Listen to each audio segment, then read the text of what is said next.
আসন্ন বিধানসভা নির্বাচন 2026-এ 18তম বিধানসভা নির্বাচনের যখন ইলেকশন কমিশন শিডিউল ডিক্লেয়ার করবে, তখন আমরা নিশ্চয়ই বীরভূমের এই 11টি আসনেও প্রতিদ্বন্দ্বিতা করার ইচ্ছা আমাদের আছে।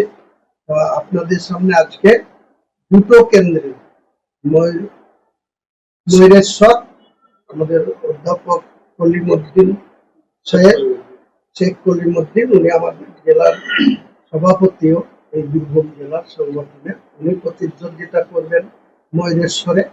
আর আমাদের স্টেট কমিটির এবং এই জেলার কনভেনর না পর্যবেক্ষক, সভাপতি আর কনভেনর হয় না, ভুল লিখেছে, আমি সংশোধন করে দিচ্ছি। ও স্টেটের সেক্রেটারিতে আছে আমাদের স্টেট কমিটিতে, তার সঙ্গে সঙ্গে বীরভূম জেলার পর্যবেক্ষক হিসাবে ও বোলপুর কেন্দ্রে প্রতিদ্বন্দ্বিতা করবে। সৈয়দ